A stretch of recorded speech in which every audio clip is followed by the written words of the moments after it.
Welcome to the show. Got 5 players here for you today. I'm going to be sharing with you that could be big time traps. Yes, they could absolutely bust this season. Now, they're high-end players, big name players, high draft capital players, and drafting them can cost you your league. So very, very important video here. I'm telling you who these 5 players are and why. I'm going to give you guys reasoning why you need to stay away from them.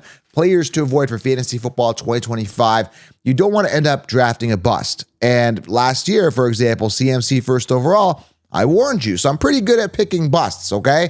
So if you're new to the channel, guys, it's very, very important. Even if you're not new, hit the thumbs up, smash it, tap it. Takes less than a fraction of a second to hit the thumbs up. Smash it, guys, smash. Show me the lion mentality. Let's go. Energy's back. I'm actually in the middle of a 6-hour slow draft, and I got the 1.09.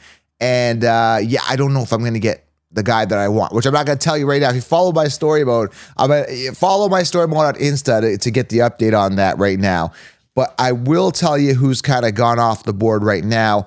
It was actually Brock Bowers, which actually went, I think, as the 5th overall, which is crazy. We got Saquon off the board, buy jam. The 1.01, again, it's like a 2K buy-in league, high stakes, and it was Jamar Chase at the 1.01. The 1.02 was CeeDee Lamb. Then it was Byjan. Then it was Barkley. Then it was Bowers. Then it was Jefferson. So I think we're on like the 7th pick or something like that. But anyways, yeah, 2 picks, and I'm up in 2 picks. So yeah, it's been a crazy draft. I think let's get right to it here. A player to avoid, which is crazy, and that is Brock Bowers. The fact that he went at the 1.05 or whatever, 5th overall, is wild. Now, it is a tight end premium in his defense, but I want to just roll right into this, guys. Brock Bowers is the first player to avoid. And again, if you want to get all the players to avoid and all the optimal players drafted, try grab 16 rounds. I've linked it below. It is the absolute game changer. Grab it. You'll never look back at rankings again. Like it's something special, honestly. It's really the cheat code. It's the answers to the test. So grab 16 rounds. So let's talk about it. Brock Bowers, again, is a tight end premium league. He went at, 5th overall or 6th overall, whatever he went. Why is he going to decline? Well, first and foremost, it's a different offense. They've got Genty now. There's a sleeper that you got to take a look at, Jack Bech. I'm drafting him in all my leagues because they don't really have a true wide receiver one. I'm not really sold on Myers. In comes Geno Smith, totally different quarterback situation. And you got to look at it, man. He was number 1 in targets last year, 153. That's huge. Number 1 in receptions, 112. Number 1 in yardage, 1194. Only 5 touchdowns. He was nowhere near number 1 on that. But I want to make a point here, guys, that sometimes rookies come in, and in this case, we're talking a tight end here, and he's great talent. I'm not denying he's great talent. But let me give you an example of why not to get a tight end early. Sam Laporta, let's go back 2 years. If you got the 16-round draft solution, he was coming off in around the 9th, 10th round. I was imploring people to draft him as your tight end 1. Okay? And in this 16 round, I got another tight end that I'm liking that you can get later. But I was telling people, do not, waste an early draft pick on tight end. Grab Sam Laporta later. Ends up having a great year, his rookie year. But last year, once everybody caught on that he was good, everyone was telling you to draft him. Again, the rankings, the copy and paste, to draft him in the 2nd round. Okay, his fantasy points dropped from 239 to 175 last year, only 175. Everything dropped. His targets, his touchdowns, 10 to 7. His yardage, 889 to 726. Everything dropped from Sam Laporta. Now, am I saying that Brock Bowers is Sam Laporta? No, I'm not saying that. What I'm saying is it's a different scenario. It's a different offense where I think they're going to run more. Genty's going to be more heavily, focused on the run. And we don't know. We don't know who Geno Smith is going to target as his number 1. We just assume that it's a tight end. I'll give you another example. Last year, I was telling everyone to draft Keon Coleman, and I can't say I was wrong. He didn't have the season that I thought he would, just because I thought there were so many freed up targets. We were getting him later, like round 9. So it wasn't a big loss. Didn't destroy your team. What did destroy your team is I was telling people, do not draft Dalton Kincaid in round 2 to 3, which was coming off early. Everybody just assumed that Kincaid would be the number 1 target, and that was wrong. I'm like, don't assume that at all, right? Don't spend a 2nd round pick on a guess. At least get Keon later. And I'm saying the same thing. You can get Jack Bech later to get the potential 1, and you're not paying that much. You're not paying a 1st or 2nd round pick for a Brock Bowers, who, again, I think is going to decline. Regression year is imminent. if he does do better than this year, I'd be surprised. It would be amazing for Brock Bowers. So again, don't fall into the trap. Wait on tight end. If you want to know which tight end to draft, grab 16 rounds and I'll lay it out for you. Okay.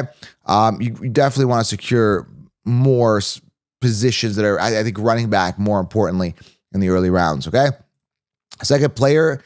And again, wait till the end. The last guy, I got some, it's shocking. Like the people are still drafting this guy round 2 to 3. But number 2 here is Lamar Jackson. Finished number 1 last year. Now, there's something you got to note here about Lamar Jackson. They just re-signed Derrick Henry, I think 2-year, $30 million. Good for him. They're going to be together. And I think Derrick Henry still has a good year. I'm torn on whether I would draft him or not, just because he's over 31 and the fall off year is imminent and all that. Might be safe for another year. But I do want to talk about Lamar Jackson. This is very, very important. I need you to note this, okay? He had his best year ever. 430.4 fantasy points, a touchdown interception ratio that he's never, ever achieved of 41 to 4. 41 touchdowns and 4 interceptions, just not seen from Lamar Jackson, okay? His passer rating was 119. I think that's the highest it's ever been. His passing yards were as high as they've ever been, 4,172. Okay, the closest he's got to the 430 fantasy points was in 2019, where he had 332.8 fantasy points. That's like about 100 fantasy points less. So out of his entire career, he has this anomaly amazing year. And it was last year. And people are drafting him based on that. He's the second quarterback off the board, coming off as early as round 2 in 1 quarterback leagues, right? And as late as round 3. And you're basically basing that off this phenomenal year that, like, again, he hit his ceiling last year. It's just not sustainable. Does that make sense? So for me, I don't trust him. I think there's going to be a significant regression. I think people are going to expect the 430 points or even 400 points, but you're going to get back to your like 330, which was, even that was a high for him. That was a good year. So just expect around 300 points, which is safe. But again, people are drafting him based on last year. Not a good idea. All right, next guy here. Let's move on. Is don't be a donkey. And remember the old saying last year? I was the old one saying, don't be a donkey, draft Ladd McConkey. Well, this year is don't be a donkey if you draft Ladd McConkey. Yeah, you guys get it. Basically, you're a donkey. Yeah, you're a donkey if you draft Ladd McConkey. That's what I'm trying to look for. All right, I wish you guys could help me out and be on the show here and tell me about talking to me. Okay, so don't be a donkey by drafting him in the 2nd round. Okay, wide receiver 11, crazy. Finished 13th.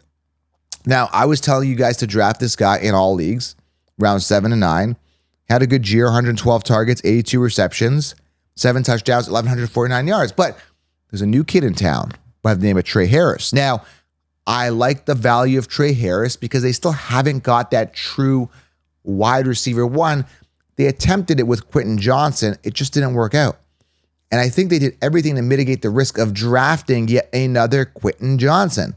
In comes Trey Harris, a clutch performer, great hands. And I think he's going to do outstanding on this offense with Justin Herbert, who's been getting a lot of flack lately for just not performing to the top level. I heard a quote with Harbaugh saying that he's going to do everything to make sure that Justin Herbert becomes a Hall of Fame quarterback. And that's his main mission. So he's got all the weapons that he needs this year. Omarion Hampton's exciting. Not excited about Najee being there, dipping into the volume of Hampton, because Hampton could really, really shine in that offense. So for a 2nd round pick for McConkey, a guy that we were getting at 16 rounders, and I was suggesting him last year, round 7 and 9, the fact that I got to pay this huge premium for him in the 2nd round, not doing it. Not doing it. I'm spoiled. I want him back in the 7th round when the sheep were sleeping on him. Not doing it. And if you guys want the new picks, like I said, I've laid it all out in 16 rounds. Then who's going to be this year's McConkey? We get the value later, okay?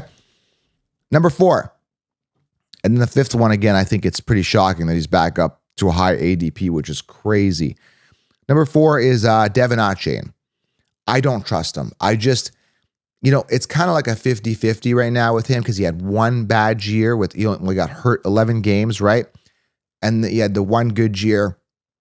Even in his good year, 203 attempts. That's it. Like when I'm drafting a running back, especially a top running back, early on, I want to make sure that running back gets a ton of volume. Even a Jahmyr Gibbs, who's in a major committee with Montgomery. Montgomery steals 100, he had 185 attempts from last year, 200 attempt Montgomery if he plays a full season. Plus, Montgomery still saw 250 rushing attempts, right? Achane, where he shined was the 78 receptions, 592 receiving yards, 6 touchdowns. He's got to do that again. He's not getting done the run game, right? Now, they drafted Ollie Gordon, I think 6th round, another running back. They just, if you look at the scenario, it looks promising for Achane that he's going to eat a lot. And he's got that explosive ability.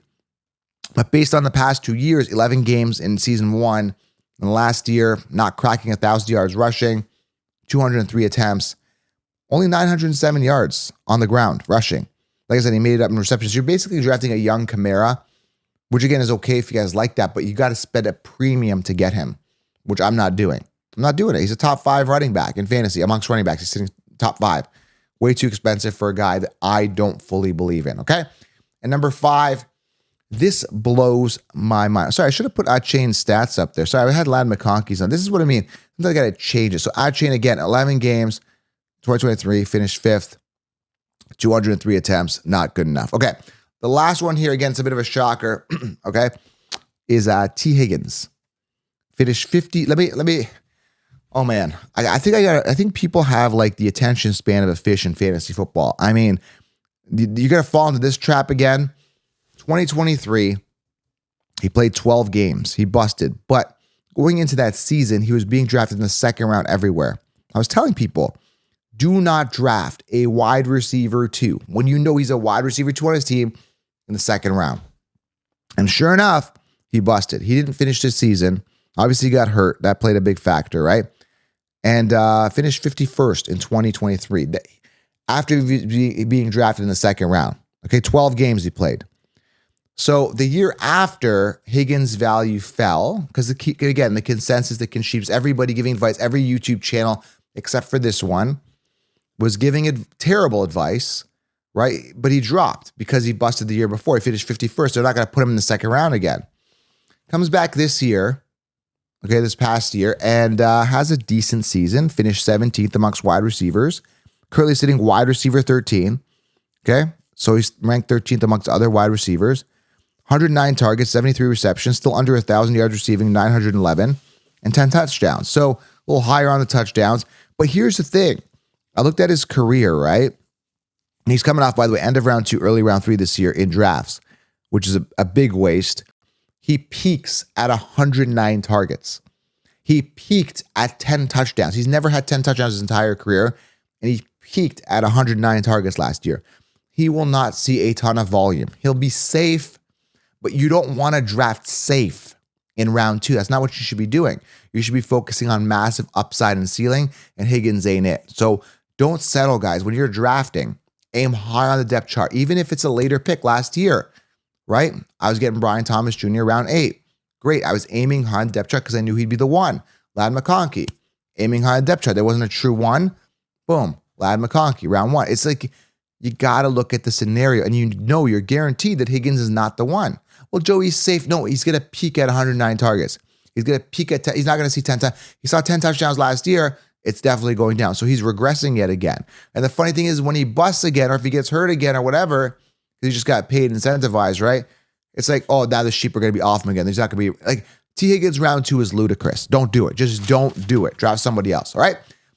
Subscribe, thumbs up. Let me know what you guys think. Are you drafting these guys? Do you believe in these 5? Brock Bowers decline. Everyone is due for a decline.